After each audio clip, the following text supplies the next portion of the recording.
So my life was kind of just hiding grief of losing my mother and treading water and doing like what I thought I was supposed to do as a woman in her 20s. And then I kind of woke up one day and was like, I'm unfulfilled. Like this isn't what I want. And I was just had this epiphany of what am I doing with my life? Like this is not where I want to live. This is not what I want to be doing. So I quit. It was really, really scary. So I met these women, and one who's now my dear friend pulled me aside and she said, do you know what's possible? I was like, no, what are you talking about? I said, I have no idea. And she said, I'm going to show you.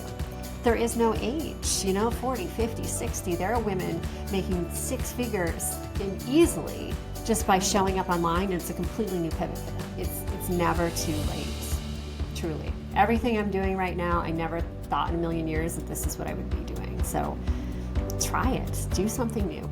Hi, I'm Angie Mazzell, and welcome to More Like You. This is a podcast where we explore what it means to live a more authentic and fulfilling life. I'm a former television journalist and author of the memoir, Girl in the Spotlight. I believe that one small shift in perspective could be all it takes to help you make a courageous decision and step into a life that feels more like you, a life that feels like home. Joining me today is my friend Erin Kienzle. Erin and I met 2 decades ago when we were both young journalists working at a television station here in Charleston, South Carolina. Today, Erin teaches people how to be comfortable on video, specifically on Instagram and LinkedIn. Over the years, I watched Erin pivot and start a whole new business while keeping her day job as a television host. It started when she saw a need and noticed how she could help, and she listened to that feeling inside of her, nudging her to go for it.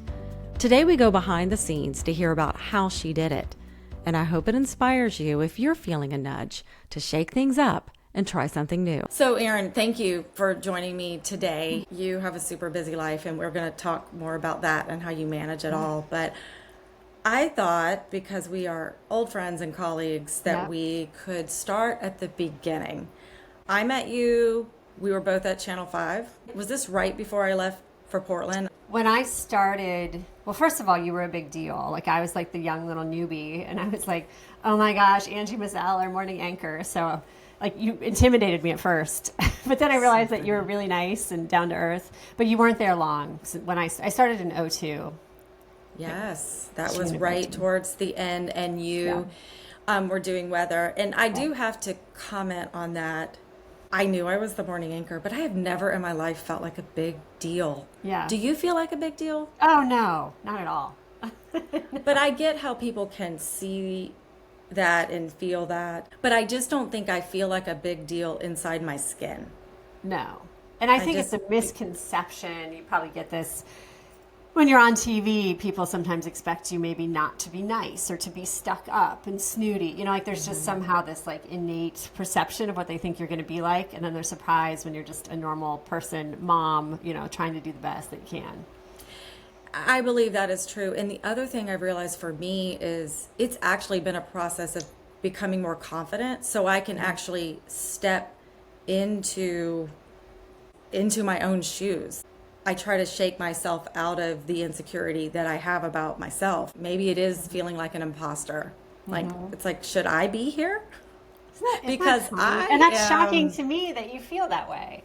So many women suffer from imposter syndrome when everyone else like doesn't see you like that. That's right. So I and as I get older, I really try to remember that and embody that. When you see that person bringing the realness, you realize that can coexist. I can step into a bigger life and into the role I'm feeling called to step into, and that's really not going to change who we are on the inside. Love that.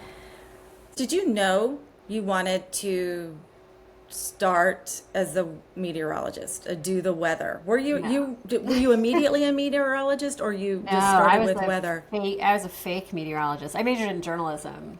Right. So when I graduated, I had 3 phone calls. One was Yakima, Washington. So I think it was to be like weekend anchor, but they could not afford to fly me out there.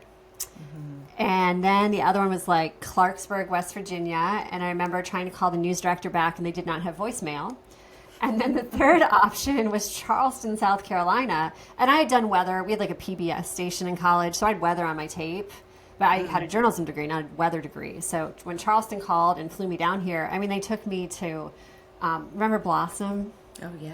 Yeah, like a little 22-year-old Erin was like eating at Blossom. It was a Spoleto festival. They like toured me through there. I was like, thought I was big time. I'm like, I have made it. This city is amazing. Like, yes, I will do weather. I love weather. And then eventually I did get the degree. I went through Mississippi State. But in the beginning, no, I knew nothing. Well, did you like weather? Did you come to like doing the weather? Yeah, I mean, yes, a little bit. Like, I do like math and science, so that I'm good at that. So that's what weather is. It's very, very repetitive. So I was in Pittsburgh for several years, and we did like a 5-hour morning show. So that's just, there's no change. You're just delivering the same message over and over and over again. And also weather is a lot of just like creating graphics, and that's just not my jam. Like, I found it very boring. So I mean, I went into journalism because I like to write. So when I did weather, I didn't get to do that. That's right. So you left Charleston, you went to Pittsburgh. Yep. And then what happened? Then after having my first child, I had a moment where I had to take her and drive her to the nanny's house in a snowstorm at 2:30 in the morning because the nanny couldn't get to my house, and I had to go in and work a shift, and it was like, I don't know, 24 hours, like we couldn't leave. And I was just had this epiphany of, what am I doing with my life? Like, this is not where I want to live. This is not what I want to be doing. So I quit. It was really, really scary. And I know you always talk. Like, I went through that mourning process of TV was who I am. It's what I'm known for. It's what I do. In Pittsburgh, television ratings were through the roof. So there's a little bit of ego. Like, we had a very high viewership, to walking away from all that and suddenly being like, who am I now? If I'm not that, like, what am I? So it was a struggle for a while. And then, you can relate. I can absolutely relate. Yeah. And it's usually a process to get through that and get to the other side of it. And so what was it for you? So you quit, you went through this mourning process, and then what? Because you're back in Charleston. Yeah, I'm back in Charleston. I got sucked into television again.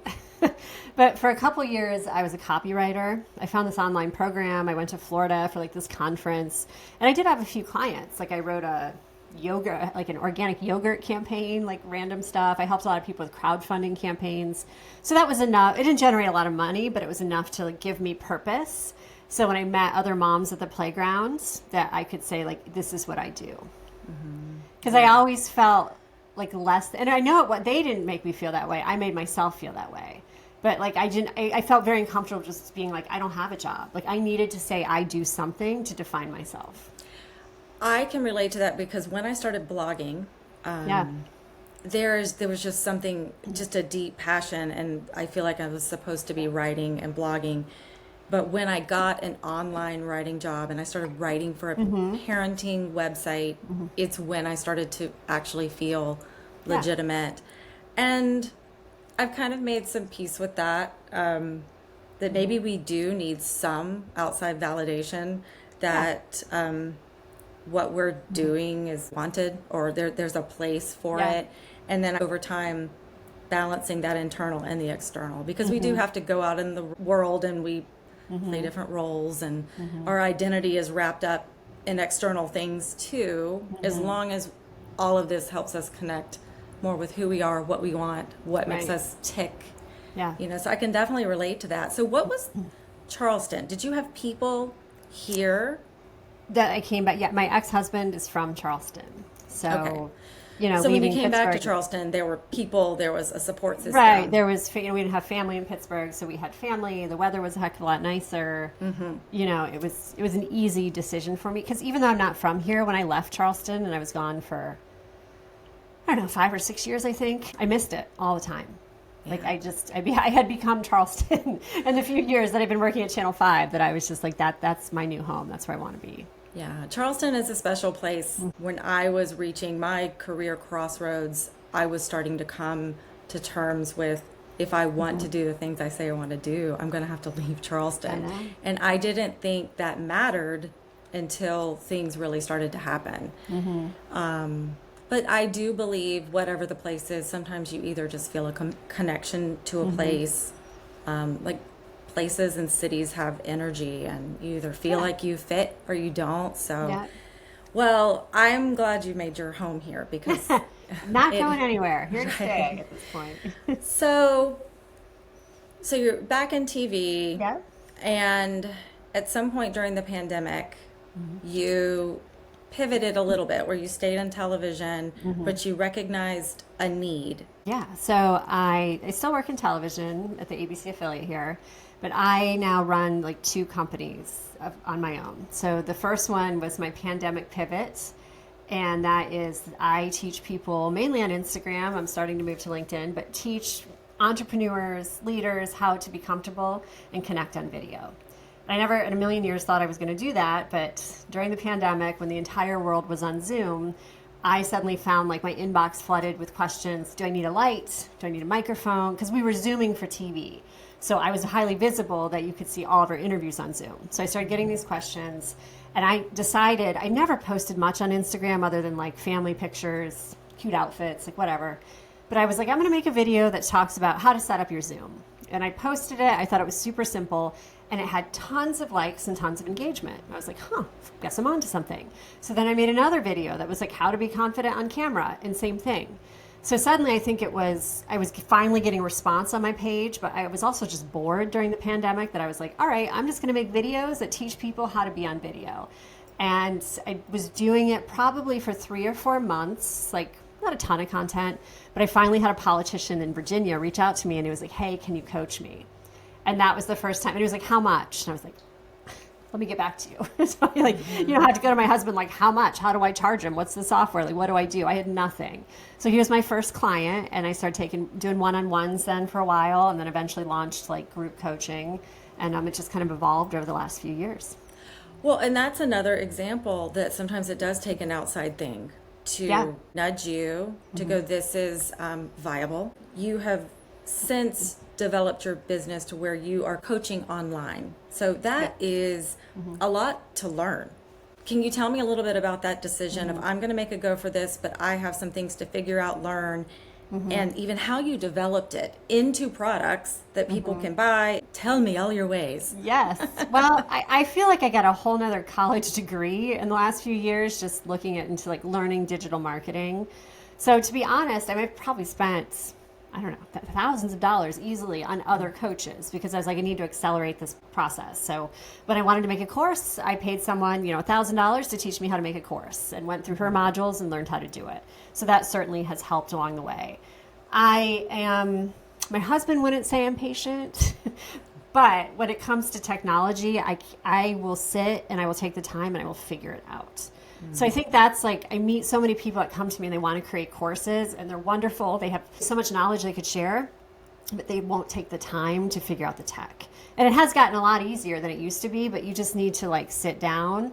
And once you set everything up, then it just runs on autopilot. So it's like the investment up front. You get it uploaded, you get it posted, and then you can just sell it and it sits there. So yeah, to your point, I had to learn a lot about how to do it all. I think it helps when you know what it is you're trying to learn, because there's a lot of people selling things online. Yeah. And sometimes I catch myself, I get caught up with all these offers and I'm like, wait, do I even want to create a course? So you have to know what you want, but then I think having that patience and the ability to figure some things out. You either have to outsource it all or you have to do some things yourself. Which I see so many people make that mistake that they spend a lot of money up front. Like, to me, that's an error. Like, before I even made my first course, I was doing a training for a group of women, and I just threw it out there and said, I'm going to do this new course. It's going to start next month. Like, here's a sign-up page, and a very simple, like, name and email, price. And on that call, I sold 3 of them, and I was like, crap. I guess I have to create a course now. Yes, I have to create it, but it was proof of concept, so people were interested. And I don't think, too, if you're going to create a course, it does not need to be fancy. People make the mistakes. Like, my first one had stingers, that word, like Zoom, like, welcome to such and such course. It was highly edited. And I quickly realized later, most people don't go through the whole thing. I don't need all of that. I've really simplified my process, but I had to learn to do that. There is something about you. So I feel like I have some of that entrepreneurial thing. I kind of want to work for myself, but there is a business thing that, like, even proof of concept. Like, were you taught that? Is that something that's innate? I would be inclined to just make something. Right. And be like, this sounds fantastic. Oh, is anybody going to buy it? Yeah, I think it's in stages. So I'll give a lot of credit to my husband. He is very smart and savvy, and he's a marketer. So I'm fortunate to have those at-home conversations over dinner. What do you think? What do you think of this? Should I do it this way? So he, at first, was like my sounding board. Since then, now he's like, I can't help you anymore. I mean, he can answer some marketing questions, but he doesn't know the nitty-gritty. But then I joined like a women's mastermind called The Brim, which was wonderful, that I think helped me accelerate a little bit more. And now I have a very small mastermind of female entrepreneurs, and I really credit them with my success, because it gets lonely, and it's nice to have other people, to not pay for it, have other friends and people that you respect and are in it to help you kind of sort things out. And now you are also an auctioneer. Yes. And Isn't that so weird? Well, only because of the images of an auctioneer. It's weird when people hear it, yeah. So I know that your co-anchor, Tom, is an auctioneer. Yep. How did he just talk you into it? I mean, how did this even happen? I never in a million years thought I would be an auctioneer. Like, that's crazy. I don't come from an auction family. I'd never been to an auction. Like, I knew nothing about it. When I was going through my divorce years ago, my co-host Tom was like, hey, why don't you come to this event and I'll give you $100 to stand on stage and read the item descriptions. So to say, like, up first, we've got this great trip to Napa, yada, yada. So at the time I was like, great, that can pay my babysitting bill, and it gets me a chance to like get out there and maybe I'll meet someone. So originally that was like my motivation. Like, sure, I will dress up, I'll go. And at first, like, it was fun, but it took me a few events to suddenly truly realize the impact of what we were doing for these nonprofits. To watch them make $100,000 in 10 minutes is pretty powerful.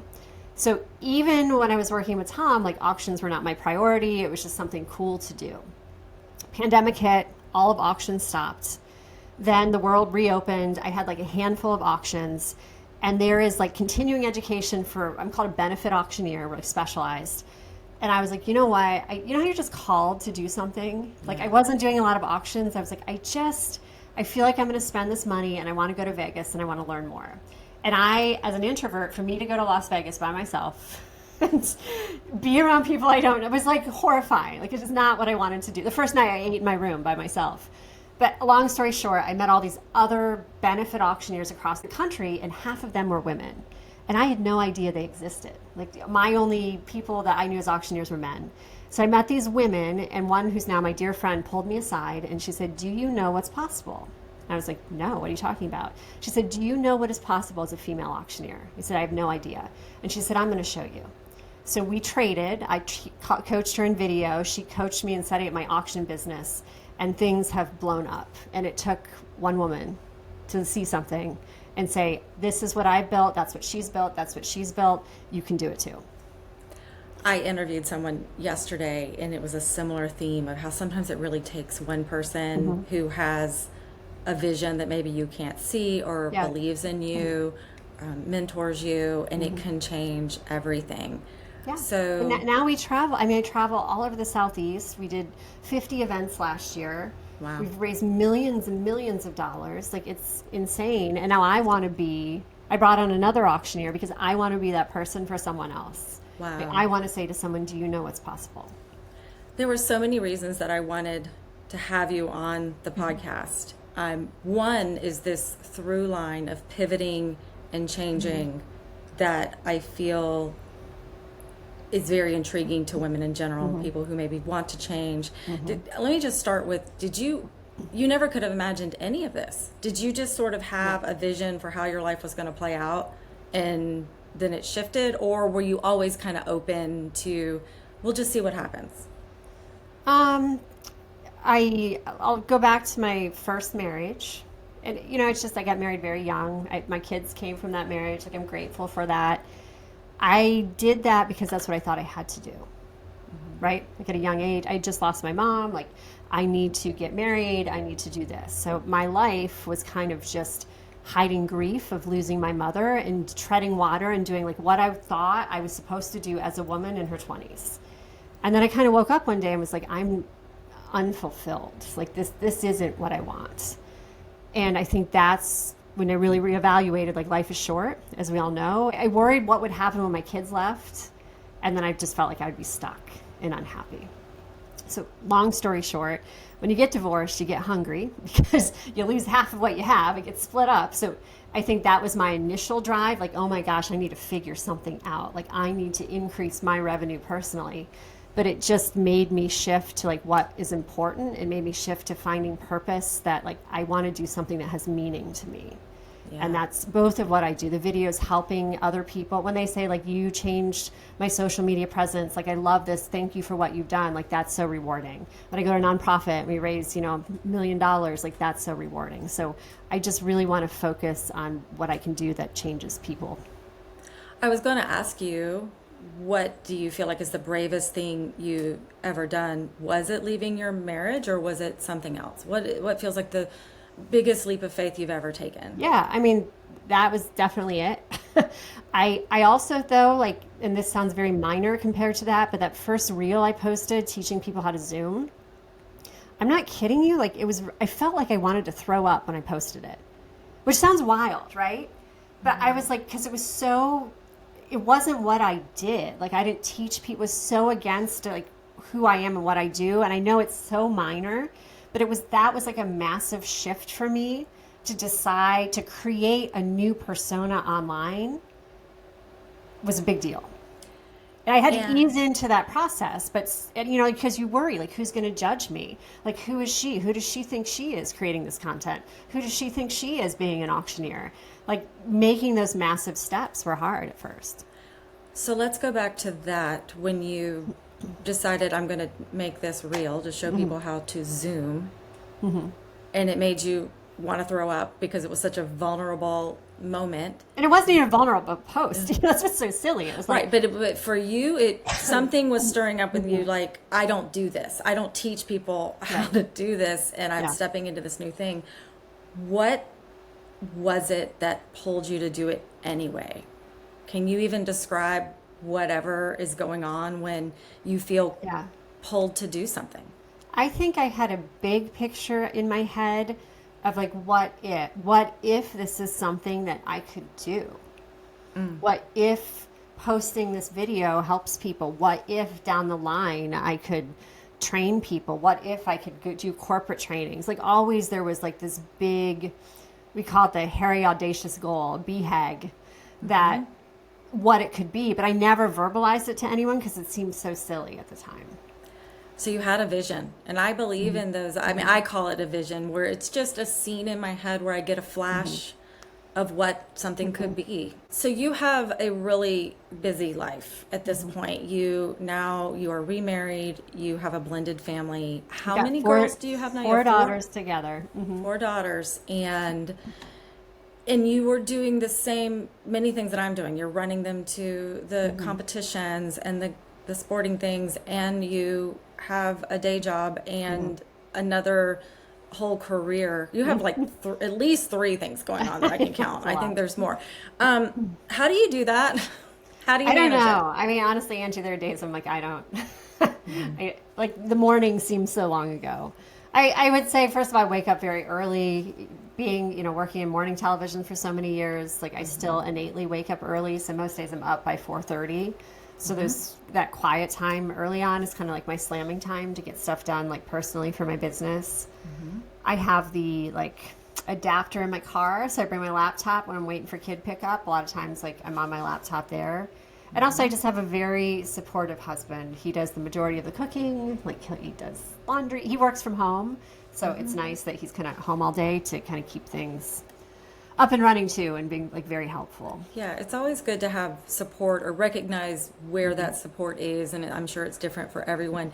And the other thing, when I can see people who are working in the cracks like that and working in their car, it really helps if you have clarity, what has to get done. I mean, I think the times that I struggle with all of that is when something about my vision is fuzzy.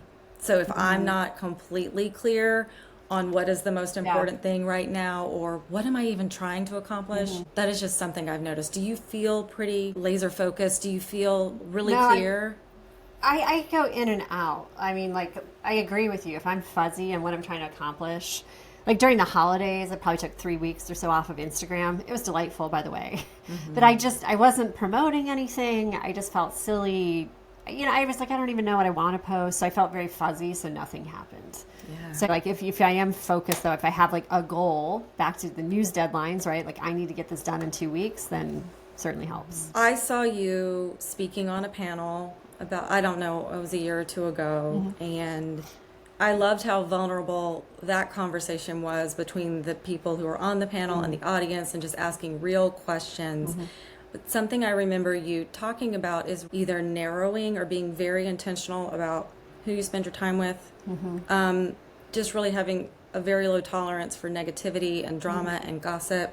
Can you speak a little bit more to that, the things that you say no to in your life so that you can make space for all of these things that are so important? Yeah. My word of the year was no a couple years ago. And I know that sounds terrible and negative, but that was when I realized that I was an introvert, which I think I knew, but I never wanted to like fess up to it because it always seemed like a dirty word. But I realized just being an introvert means that people drain me and I need alone time to fill up. So when I was like running, trying to do all the things, make everyone happy, I was sick, I was drained, like it was not good. So still the word no guides me in a lot of decisions I make. I hate networking events. Not saying I won't go. I'm forcing myself to go to one tomorrow, but they're very, very draining. So a lot of and they can be wonderful, but I just decide if I'm going to something, like what is the benefit to me? And I don't mean it in a selfish way. My time is very limited. So if I'm going to be away from my kids or away from the work that I need to do, like what is the point to doing this? Does that sound terrible? No. But it's really helped because I say no to the majority of things. And my friend groups are small, but I'm very cautious about who I hang out with, and they need to be positive. Not say like everybody goes through bad stuff when we talk about that, but I just trimmed a lot of fat that wasn't helping, and I am 100% better for it. I think the measure of are we cutting too much out of our life is what I'm making room for fulfilling me. It's something I've had to come to terms with the older that I get, and we know we lose people. I lost my mom this past summer. It's like life is short. My mom was 68. I think, how long do I actually think I have? And I don't like to spend time doing that math, but I don't think we have all the time in the world. And then the flip side of that is we don't always have to be in a rush. Like we do have time. But I think the time comes when we're present. I think the time comes when we slow down and we're fully in our life, and we can be distracted by so many things, and our life can get so caught up and filled up by things that probably don't matter. So right. And I'm in a unique situation that 50 times a year I'm at a gala with hundreds of people on stages, so I need to protect my energy to serve those clients and be optimal when I'm up there as an auctioneer. So I have a big calendar over there that's got circles, like stickers of all of my events. So it's almost like my energy calculator. So I can see week by week for the whole year, like, wow, that's a crazy week. No lunches, no happy hours, no extra calls, anything like that, because I need to conserve for, those big events. Yeah, and I think that is the other thing. It's like seeing the big picture. I have to remind myself to zoom out so that I don't feel as bad about saying no. So before we go, I want to take us back to a conversation that you and I had over coffee within the past 6 months. And I was saying something about my own personal story that I feel like can help people. And it was about leaving my career and taking that leap of faith and how that changed me even decades later. I was 25 to 30 when that happened. And I just celebrated my 50th birthday. And sometimes I'm like, does this story even translate anymore? I just felt like maybe it wasn't relevant to people at midlife. And you were actually like, that's not true, because you encounter a lot of women through your work who want to take that leap of faith or want to pivot. 100%. Can you talk more about that? I would say the majority of women that come to work with me, and it's called Video Launchpad, they will say, well, I'm an attorney, but I really want to be an influencer. Or I'm, I don't know, a doctor, but I really want to start designing stationery. Like, it's wild to me. Like, they have good careers, great jobs, but they want to do something else. They want to make that pivot. I'm not saying leave that great career, but they're looking like at their social as the chance to test the pivot and try something new. Because, there are people doing incredible things online. Like, we didn't grow up with the internet. Right. And just seeing what these young people are creating, we had to go to TV news to be on video and what they're Right. able to do on the platform, but there is no age, 40, 50, 60. There are women making six figures easily just by showing up online, and it's a completely new pivot for them. So what do you say to your clients or to anyone who's listening to this right now who needs a little of encouragement to listen to that thing inside of them? I think if there's like that nagging feeling inside of you, like when I made my first post and was like, I just feel like I have to do this, you need to listen to that inner voice. As far as when it comes to social media, if you're launching something new, I love social media for testing different things, but I think a lot of people make the mistake to start broad. You will see more growth and more followers if you really narrowly focus. Like why we follow people for specific things. Mm-hmm. So like I'll use the woman she was a real estate agent, and she's like, I'm going to be an influencer. And I was like, I don't know, everybody wants to be an influencer. And she's crushing it now. Mm-hmm. But she at first was just influencing, but then it was like women over 50. And it totally, creating that narrower space is what caused her to blow up. Wow. So specificity, I think, helps in the beginning. So where could people listening today find you, and what would you like to leave them with? Yeah. So on Instagram, it's Erin Kienzle, RinKienzle. If you go on erinOnCamera.com, that's my website. If you need an auctioneer for a nonprofit gala, our company is Giving for Good. You can Google that. And I would just leave your listeners or viewers with the thought that it's never too late, truly. Everything I'm doing right now, I never thought in a million years that this is what I would be doing. So try it. Do something new. We all get bored. I feel like we're at that stage of life, right? Where we're kind of bored. We need to shake it up a little bit. I can relate to that. I felt boredom for the first time in a long time. And I'm like, what is this strange thing? But it's time to shake things up a little bit. Mm-hmm. Thank you, Erin, for being with all of us. Thank you. Thank you for listening to More Like You. If you want to connect with today's guest, Erin Kienzle, and learn more about her work raising money for nonprofits or her coaching program, Video Launchpad, you can find the links in the show notes. And if you enjoyed today's episode, I invite you to subscribe to my newsletter, Hello Friday. It's a weekly dose of inspiration and encouragement to help you live a life that feels like home. Subscribe to Hello Friday on my website, angiemazel.com. Thanks again for listening to More Like You. I'll see you back here next week.